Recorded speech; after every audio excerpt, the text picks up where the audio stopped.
যার 4 আনা আছে সেও ক্ষমতায় যেতে চায়, যার 16 আনা আছে সেও ক্ষমতায় যেতে চায়, যার কিছুই নাই সেও ক্ষমতা যাওয়ার স্বপ্ন দেখে। এটা কিন্তু নির্বাচন পরিবেশকে বিনষ্ট করতেছে। পুলিশ যদি নির্লিপ্ত থাকে তাহলে কি করবে? সেনাবাহিনী তো এসে আর অ্যারেস্ট করবে না। দলগুলোর মধ্যে সহনশীলতার অভাব দেখছেন আপনি, এটাই তো বলতে না, চাচ্ছিলেন, এটার নাকি এটার জন্য সংযমের অভাব? না, এটার জন্য আরো কারণ আছে। জি। আপনার যে মাঠে যে অস্ত্রগুলো আছে, সরকারি অস্ত্র, বেসরকারি অস্ত্র, ইল্লিগ্যাল অস্ত্র, লিগ্যাল অস্ত্র, লিগ্যালগুলোও কিন্তু সেগুলো জমা উদ্ধার হয় না উদ্ধার ওরকম। হয়নি। সেইভাবে কোনোটাই উদ্ধার হয় নাই। এবং তার মধ্যে যদি স্বরাষ্ট্র উপদেষ্টা বলেন যে হ্যাঁ, যাদের কাছে অস্ত্র আছে তারা এই অস্ত্র নির্বাচনে ব্যবহার ব্যবহার করবেন করবেন না। না, এটা উনি কিভাবে জানলেন? আমার এটাই বড় প্রশ্ন এসে দেখা জি, যায়। আসবো আপনার এমনিই তো কাছে একটা ওই বিষয় মানুষের নিয়ে কাছে একটু অস্ত্র থাকলে উনি শরীর আজকে আরেকটা গরম কথা গরম বলেছেন, লাগার কথা। স্বরাষ্ট্র উপদেষ্টা একটা কথা বলেছেন, একটু আলাপ করে আমাতুল্লাহ শারমিন। যদি শেরপুরের ঘটনা তো নিশ্চয়ই আপনাদের একজন নেতা সেখানে নিহত হয়েছেন। আহ, আমার প্রশ্নটা হলো এরকম, কেউ কেউ বলছেন, যদি বলি স্থানীয় বিএনপির পক্ষ থেকে বলা হয়েছে, অভিযোগ করা হচ্ছে আহ, জামায়াতের এমপি প্রার্থী যিনি ছিলেন সেখানে, তার ভুলের কারণে এটা হত্যা মানে ঘটনাটা ঘটেছে। কি বলবেন আপনি? সেখানে আরেকটা আমার কাছে উনি অভিযোগ করছেন যে জামায়াত নেতারা বিভিন্ন সময় বিভিন্ন ধরনের বক্তব্য রাখছেন, যেগুলো সেখানে রাজনীতি মাঠে এটা প্রভাব পড়ছে। যদিও বিএনপির লোকেরাও বলছেন, কিন্তু আপনি কি বলবেন? আচ্ছা, আমি এখানে যেই জিনিসগুলা মানে শেরপুরের ঘটনা যদি স্পেসিফিক বলি, তাহলে দেখেন এখানে ইসির সাথে মিটিং ছিল, নির্বাচন ইয়ের সাথে মিটিং ছিল, 2 দলেরই আসার কথা। সেখানে 2 দল আসবে, মিটিং করবে, চলে যাবে। এই সুস্থ পরিবেশটা তো আসলে 2 দলকেই মেনটেন করতে হবে, তাই না? কিন্তু আপনি যদি ভিডিও ক্লিপগুলো দেখেন, এখন তার আসলে মিডিয়া হচ্ছে, সোশ্যাল মিডিয়া, আমরা সব স্পষ্ট দেখতে সবার হাতে পাই, ক্যামেরা। সবার হাতে ইয়ে। আপনি দেখবেন যে প্রথমে সংঘর্ষ শুরু করছে কিন্তু বিএনপির লোকজন। হ্যাঁ, ওখানে যদি দেখেন তারা চেয়ার ছুঁড়ে মারতেছে, তখন কিন্তু জামাত এই ইয়াতে যায় নাই। তারপরে যখন ওখানে ওই পুরা ইয়েটাই মানে ভণ্ডুল হয়ে গেল, তখন কিন্তু 2 পক্ষ সামনাসামনি দাঁড়ানো। এবং জামাতের লোকজন কিন্তু তখনও ওই দিক দিয়েই যেতে হবে, রাস্তাটা তো ওটাই। ওখানে মাঝখানে আমরা দেখলাম যে আর্মি অফিসাররা আছেন, ওই পাশে বিএনপির ওরা অস্ত্রসহ আছে, আর এই পাশে জামাতের। আপনি কি কোনো ভিডিও ক্লিপে দেখছেন যে জামাতের লোকদের হাতে অস্ত্র আছে? দেখেন নাই। কিন্তু আপনি একদম স্পেসিফিক আজকে ভিডিও ক্লিপগুলো সব জায়গায় সামনে আসছে। এবং আমি বলেও দিই তার নাম, ওর নাম হচ্ছে সাইফুল ইসলাম, ঝিনাইগাতি যুবদলের যুগ্ম আহ্বায়ক, যে হচ্ছে ডিরেক্ট মানে এই মৃত্যুর সাথে জড়িত, এবং হচ্ছে যে মেরে ফেলছে, এই ভিডিও ক্লিপটা সব জায়গায় আসছে।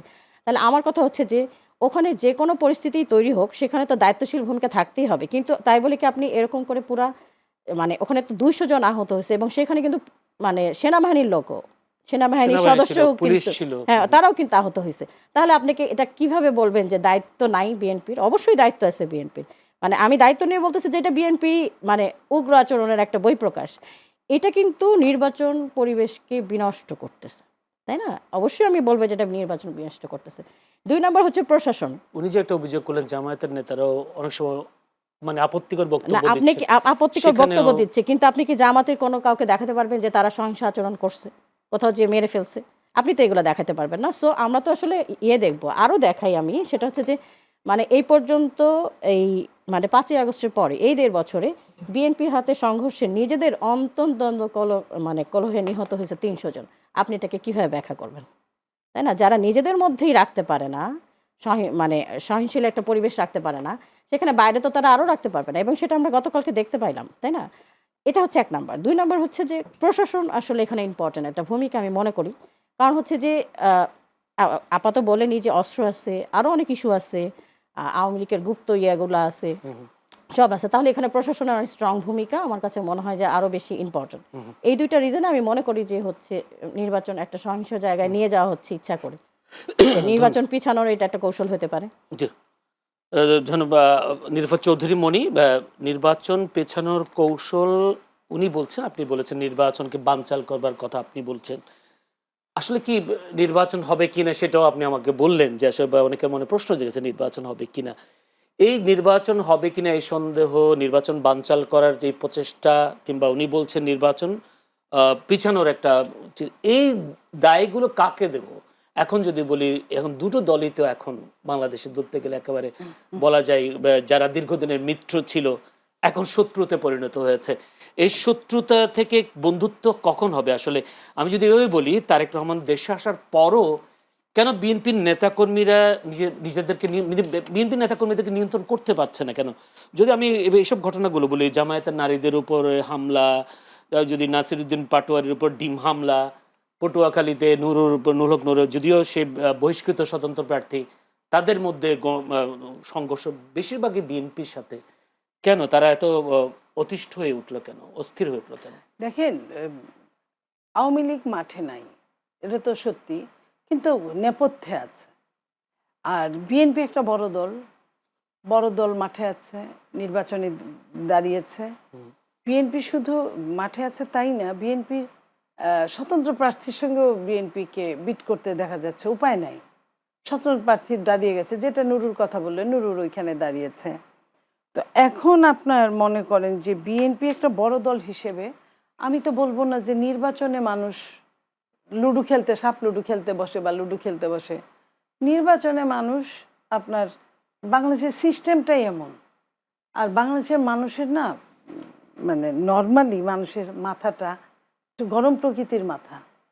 একটু কিছু হইলেই একটা উচ্চ বাক্যের পরে তারপরে হাতাহাতি জায়গা চলে যায়। যে কেউ যে কেন জায়গায় চাইলে একটা ক্যাচার লাগাইতে পারে, বেশিক্ষণ লাগে না। যেটা চাইলে আপনি অন্য দেশে, যেই দেশে আইনের প্রতি শ্রদ্ধাশীল, সে দেশে কিন্তু এটা লাগে না। কারণ ওরা জানে যে এখানে সিসি ক্যামেরা আছে, এরা দেখছে। যেটা যেটা কিছুক্ষণ আগে আপা বললেন যে ভিডিও ফুটেজ আছে, ভিডিও করলেন, কিন্তু যে মানুষটার জীবনটা চলে গেল সেটা কিন্তু ফিরে আসলো না। আমি কিন্তু বলতে পারি, পাবনায় যে ছেলেটা গুলি করতে দেখা গেছে, অ্যারেস্ট হয়েছে পরবর্তীতে, সে কিন্তু জামাতের। এখন আমার কথা হলো যে যেখানে, আমি কিন্তু ওই জিনিসটাই বলছি যে যেখানে চান্স পাচ্ছে সে সেইখানে, যার যেখানে মাইট ইজ রাইট, এক কথায় প্রকাশ করা। তো এই জায়গাটা যদি আইনের অনুশাসন ঠিক থাকতো, আমি এইখানে সরকারকেই বলবো। সরকার তো দায়িত্ব নিয়েছে, সরকার বলেছে আমি ইতিহাসের শ্রেষ্ঠ একটা নির্বাচন করব। ইতিহাসের শ্রেষ্ঠ নির্বাচন কিরকম, যে আপনার কোনো ঘরে গেল না, গোলা বারুদ তোলার চেষ্টা করলো না, সরকারি গুলি 1335টা সরকারি আপনার আর্মস আপনার খোয়া এখন পর্যন্ত। কিন্তু সরকার তো এটাও বলেছে রাজনৈতিক দলগুলোর সহযোগিতা করলেই। আমি আরো বলি, যেটা জেলখানা থেকেও 27টা অস্ত্র এখনো পাওয়া যায় নাই, খোয়া যাওয়া অস্ত্র, সেগুলো আপনার সরকার ধরার কোনো ব্যবস্থাই করলো না। সরকার যে কথাটা বলছে সেটা উন্নত দেশের ডায়লগ বলছে, যে ইচ্ছা করলেই জনগণ বা রাজনৈতিক দলগুলো একটা সুন্দর নির্বাচন করতে পারে। ইচ্ছা তখনই হয় যখন আইনের অনুশাসনটা বিদ্যমান থাকে। আইনের অনুশাসন, আপনি একটা মব হচ্ছে, সন্ত্রাসী কার্যক্রম হচ্ছে, সেখানে পুলিশ নির্লিপ্ত দাঁড়িয়ে আছে, ধরবে কে, অ্যারেস্ট করবে কে? পুলিশ যদি নির্লিপ্ত থাকে তাহলে কি করবে? সেনাবাহিনী তো এসে আর অ্যারেস্ট করবে না, বিজেপি এসে তো অ্যারেস্ট করবে না। সাধারণ জনগণ দাঁড়ায় তামসা দেখবে, কারণ সাধারণ জনগণ জানে ওখানে গেলে এটা কোনো আনসার হলো না, এটা কোনো আনসার হলো না। প্রত্যেকটা জায়গায় একটা সহিংস ঘটনা ঘটবে, আর একটা ওসিকে প্রত্যাহার করে কোথায় নিবে? আরেকটা জায়গায় নিবে। ওসির তো আর চাকরি চলে যাবে না। ওসির যদি চাকরি চলে যাইতো তাহলে ওসির জবাব দিতে একটা বাধ্য থাকতো, ভয় পেত। ওসি তো জানে যে 64টা জেলার যে কোনো জায়গায় আমাকে দিবে, বা অন্য যে কোনো জায়গায় আমাকে দিবে, কিংবা ওএসডি হলেও আমি বেতন পাবো। আমার তো একবারে চাকরি যাবে না, এই চাকরি খাওয়ার ক্ষমতা এদের নাই। তাহলে এই সহিংস ঘটনার জন্য রাজনৈতিক দলের যারা প্রধান তাদের দায় দেখেন না? হতো যদি আপনার ক্রনোলজিক্যালি তারা মিউচুয়ালে থাকতো। তারা তো যে কোনো পন্থায় ক্ষমতায় যেতে হবে, যে কেউ, যার 4 আনা আছে সেও ক্ষমতায় যেতে চায়, যার 16 আনা আছে সেও ক্ষমতায় যেতে চায়, যার কিছুই নেই সেও ক্ষমতা যাওয়ার স্বপ্ন দেখে। তাহলে এটা হইলে যে কোনো মূল্যে আমার তাল গাছ চাই, বিচার মানে। হ্যাঁ, তো তাল গাছটা যখন নিতে যায় 3 জনে মিলে, তখন তো একটা তাল গাছ 3 জনকে দেওয়া সম্ভব না। তখন কিন্তু ওই জায়গায় লড়াই চলে। সেই লড়াইটাই যদি তখন একমাত্র সরকার বা যার হাতেই নির্বাচন, এই মুহূর্তে তো সরকারও না, ইসির কাছে সমস্ত ক্ষমতা থাকার কথা, দায়িত্ব থাকার কথা, অথচ ইসি কি সেটা পালন করছে? যদি পালনই করতো, 11th আওয়ারে যখন নির্বাচন চলে, আপনি দেখেন তখন বিমানের ডাইরেক্টর পদে ইসি থেকে লোক নিয়োগ করা হয়, সরকারের অন্য জায়গা থেকে নিয়োগ করা হয়। সরকার কিভাবে এই সময় আপনার নিয়োগ দান করতে পারে? আমার কাছে হয়তো সময় বেশি নেই, আমি একটু আমাতুল্লাহ শারমিনের কাছে যেতে। আমাতুল্লাহ শারমিন, শেরপুরে যে ঘটনাটা ঘটলো, এরপরে দেখলাম ঢাকা ভার্সিটিতে স্টুডেন্টরা, শিক্ষার্থীরা গভীর রাতে বের হয়ে তারা স্লোগান দিল। স্লোগানগুলো ছিল বেশিরভাগই তারেক রহমানকে অ্যাটাক করে, বিএনপির চেয়ারম্যান তারেক রহমান। শেরপুরের ঘটনার সাথে আসলে তারেক রহমানকে কেন সম্পৃক্ত করা হলো, বা তারেক রহমান সম্পর্কে কেন মানে অশুভ স্লোগান দেওয়া হলো, এটা কি আপনি রাজনীতির কোনো সহনশীলতা মনে করেন কিনা?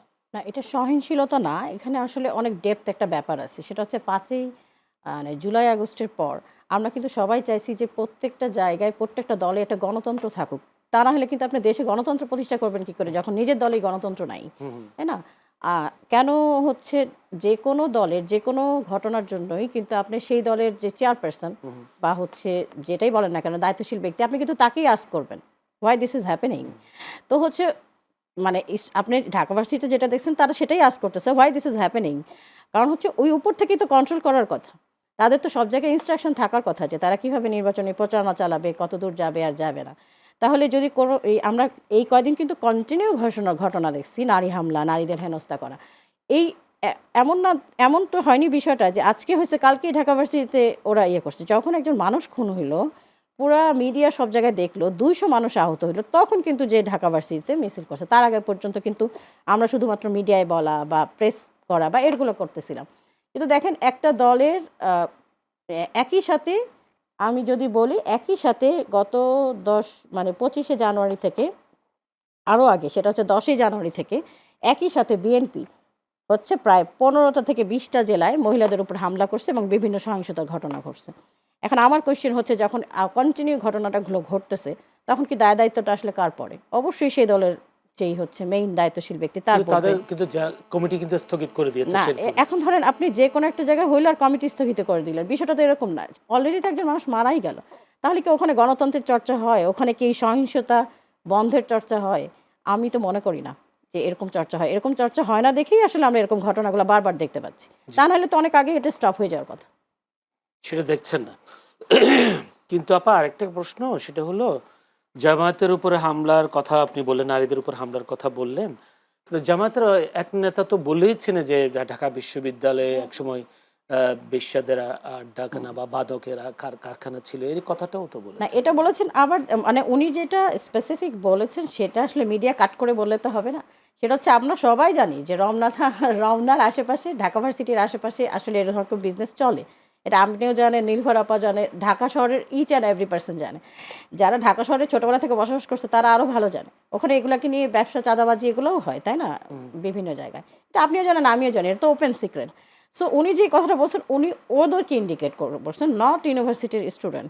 কিন্তু দেখেন আপনি বিপরীত পক্ষে দেখেন, ঢাকা ইউনিভার্সিটিরই একটা হলে ছাত্র সংসদ, সে হচ্ছে ওপেন ফেসবুকে এরকম বোরখা পরা মেয়েদেরকে বলছে যে হচ্ছে তারা এরকম গালি দিয়ে দিয়ে কথা বলছে, যেটা আসলে আমরা উচ্চারণ বিএনপি করতে পক্ষ চাচ্ছি থেকে না। বলেছে, হ্যাঁ, তো বিএনপি নেতাও বলেছেন হ্যাঁ, তো যারা নেকাব ওইটার পরে হিস্ট্রিও কিন্তু কম না। হ্যাঁ, তারা তারা হচ্ছে ইহুদিদের বেশ্যার তো আমার কথা হচ্ছে যে জড়িত ছিল। দেখেন এটা একটা কন্টিনিউশন এবং হচ্ছে আমরা কিন্তু বারবার এই জেনারেশনের ইয়ারা এটাই চাচ্ছি যে এই সংস্কৃতি চেঞ্জ হোক, রাজনীতি চেঞ্জ হোক।